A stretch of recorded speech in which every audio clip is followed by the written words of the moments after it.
ప్రేమ పెళ్లి పేరుతో వచించాడు. మాయమాటలు చెప్పాడు. అండగా ఉండాల్సిన ప్రియుడే కామాంధుడై స్నేహితులతో కలిసి కాటేశాడు. అంతటితో ఆగకుండా తనతో సన్నిహితంగా ఉన్న వీడియోలను స్నేహితుల ద్వారానే తీయించి చివరకు అవే వీడియోలతో బెదిరించి మూకుమ్మడిగా బలవత్కారానికి ఒడిగట్టారు.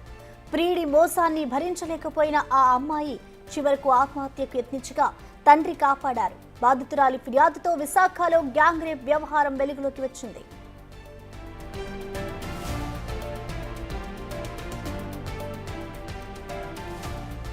విశాఖలో లా విద్యార్థినిపై నలుగురు యువకులు గ్యాంగ్ రేప్ ప్రకంపనలు రేపుతోంది. ప్రియుడే దగ్గరుండి స్నేహితులను ఉసిగొల్పి అత్యాచారానికి పాల్పడిన ఘటన సమాజంలో మహిళలకు రక్షణ కరువైందని మరోసారి గుర్తు చేస్తోంది. లా విద్యార్థినికి సహా విద్యార్థి వంశీతో ఏర్పడిన స్నేహం కాస్త ప్రేమగా మారింది. ఇద్దరూ బాగానే ఉండేవారు. పెళ్లి కూడా చేసుకోవాలనుకున్నారు. ఇంతలో వంశీ శారీరకంగా కావాలంటూ ఆమెపై ఒత్తిడి పెట్టాడు. అందుకు ఆమె నిరాకరించింది. కానీ ఎలా అయినా ప్రియురాలిని అనుభవించాలనే వంచతో బలవంతంగా లోపర్చుకున్నాడు.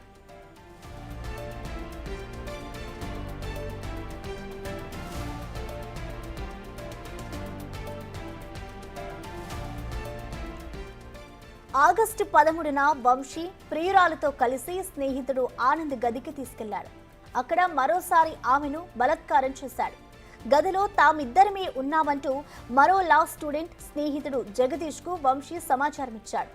గదిలో సన్నిహితంగా ఉన్న వీడియోలను జగదీష్ తన ఫోన్లో తీసి మళ్లీ వంశీ ఫోన్కే పంపించాడు. అలా ఆ వీడియోలను ఆనంద్, జగదీష్ మరో ఫ్రెండ్ రాజేష్ కు పంపించుకున్నారు.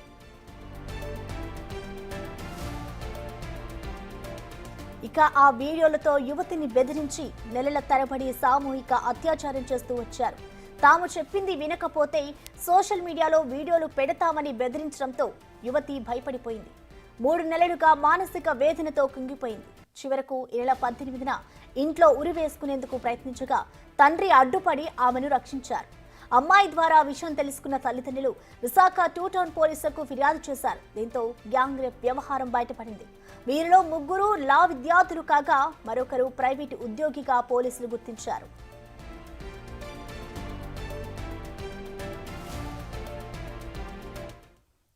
ఈ ఘటనపై కంప్లీట్ డీటెయిల్స్ ని మా ప్రతినిధి రాజు అందిస్తారు వైజాగ్ నుంచి. రాజు, చెప్పండి, అసలు ఈ ఘటన ఎప్పుడు చోటు చేసుకుంది? ఇటు దీంట్లో కేసులో ఉన్న వీటికి సంబంధించి ఇటు పోలీసులు వారిని పట్టుకున్నారా? ప్రస్తుతం వాళ్ళకి సంబంధించిన డీటెయిల్స్ ఏమైనా తెలిసాయా రాజు?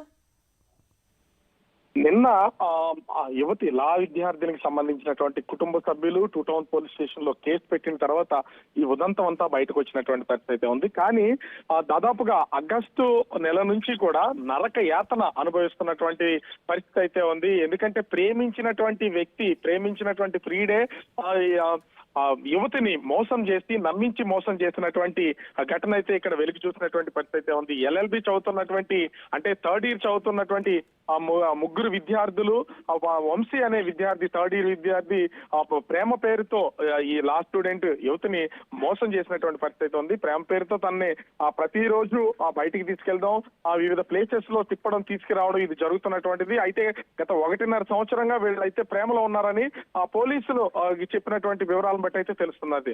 అయితే ఆగస్టు 13వ తేదీన ఆనంద్ అనే ఒక ప్రైవేట్ ఎంప్లాయ్, వీళ్ళకి కామన్ ఫ్రెండ్ గా ఉన్నటువంటి, అబ్బాయిలకి కామన్ ఫ్రెండ్ గా ఉన్నటువంటి ఆనంద్ అనే ప్రైవేట్ ఎంప్లాయీ తన రూమ్ కి కృష్ణా గార్డెన్ కి తీసుకెళ్లినటువంటి పరిస్థితి అయితే ఉంది. కృష్ణా గార్డెన్ కి తీసుకెళ్లిన తర్వాత ప్రేమించినటువంటి వ్యక్తే వంశీ ఆనంద్ కి ఫోన్ చేసి మేమిద్దరం మాత్రమే సింగిల్ గా ఉన్నాము, ఇక్కడ ఎవరు లేరు, నువ్వు రమ్మని చెప్పినటువంటి నేపథ్యంలో తన గదికి వచ్చిన తర్వాత తన కిటికీలో నుంచి రహస్యంగా వీళ్ళు ఏకాంతంగా ఉన్నటువంటి వీడియోలను అయితే చిత్రీకరించినటువంటి పరిస్థితి అయితే ఉంది.